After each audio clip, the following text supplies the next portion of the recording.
Magandang gabi po sa inyong lahat.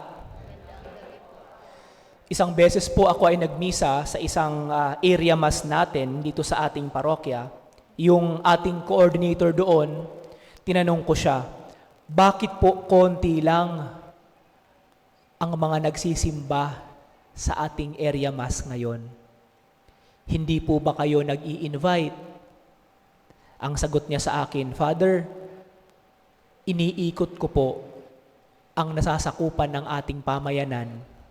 Sinasabihan ko po sila na magsimba ngayong misa natin.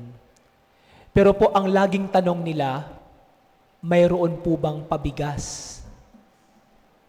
Mayroon po bang pamerienda pagkatapos? Kapag sinasabi ko pong wala, hindi na po sila nagpupunta. At naikwento niya na mayroon daw isang grupo, hindi Katoliko, na madalas din ay nagsasamba, marami daw ang nagpupunta at nag-a-attend. Dahil pagkatapos ng kanilang pagsamba, mayroong pamerienda. Naalala ko po ito dahil ang Ebanghelyo ngayon, parang ganun din po ang punto na sinasabi ni Simon Pedro kay Jesus. Ang konteksto nito ay kung nagsimba tayo kahapon, continuation ito ng Ebanghelyo kahapon. After umalis nung mayamang lalaki, nung sinabihan siya ni Jesus na ibenta mo lahat ng iyong ari-arian, ibigay mo sa mga mahihirap ang pinagbentahan at sumunod ka sa akin, umalis siya. Nung pagkaalis niya, sabi ni Simon Pedro kay Jesus, Panginoon, paano naman kami? Paano naman kami? Ano naman ang mapapala namin? Iniwan namin ang lahat, iniwan namin ang aming bahay, ang aming pamilya, ang aming mga ari-arian. Ano ang para sa amin? Parang ganon ang konteksto ng sinasabi ni Jesus, ang sinasabi ni Pedro kay Jesus. Ano yung para sa amin? Para sa aming ginawang pag-iwan sa lahat. Kaya nga, ang sabi ni Jesus sa kanila, ang sino mang iniwan ang pamilya, ang bahay, ang lupa, ang ama, ina, mga kapatid, ay tatanggap pa ng 100 ibayong lupa, bahay, kapatid, at pamilya. Sinasabi sa atin ni Jesus na ang karanasan ng langit ay hindi lamang sa kabilang buhay, kundi maging dito sa lupa, mararanasan din natin ang langit, ang kaluwalhatian ng langit, kung para kay Jesus, uunahin natin ang paghahanap sa Kanya at sa mabuting balita.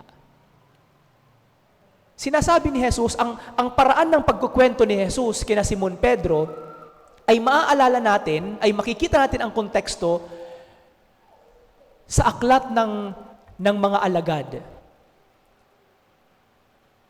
Sa Biblia, ang nangyari sa mga unang Kristiyano, ano yung ginawa nila?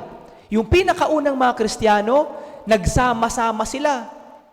At ang lahat ng kanilang ari-arian ay hindi para sa kanilang sarili, kundi para sa lahat. At ang ginawa nila sa kanilang mga ari-arian, ibinenta nila, at ang pinagbentahan nito, ibinibigay sa bawat isa ayon sa pangangailangan nila. Ayon sa pangangailangan nila. Para kay Jesus, ang pagsunod sa Kanya at sa mabuting balita ay hindi lamang pag-anib sa isang organisasyon. Hindi ka lamang umaanib na parang sasama ka sa isang fraternity or sorority. Hindi. Ang pagsunod kay Jesus ay isang paraan ng pamumuhay. It's a way of life.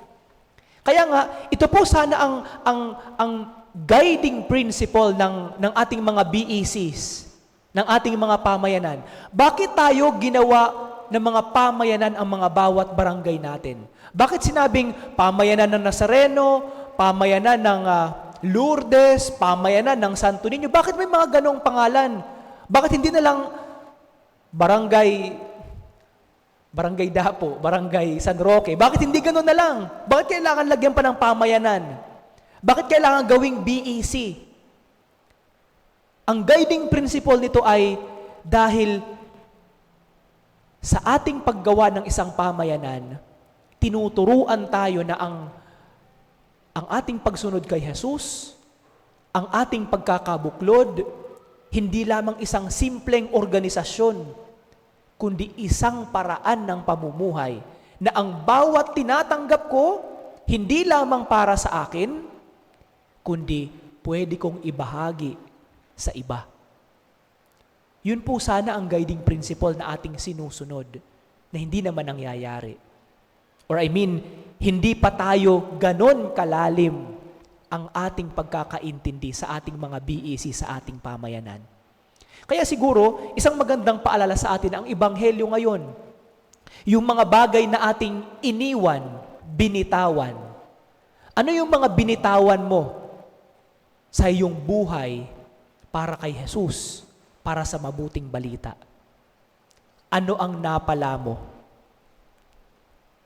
Ang isang magulang, binibitawan o iniiwan niya ang kanyang pamilya, ang kanyang bahay para maghanap ng trabaho, para magtrabaho para sa kanyang pamilya. Ang ating mga kababayan na OFW, iniiwan ang pamilya sa Pilipinas, nagtatrabaho sa ibang bansa para maghanap ng maipapakain at maibibigay sa kanila. Tayo naman, ikaw naman, bilang isang miyembro ng ating BEC, ng ating pamayanan, ano ang iniiwan mo?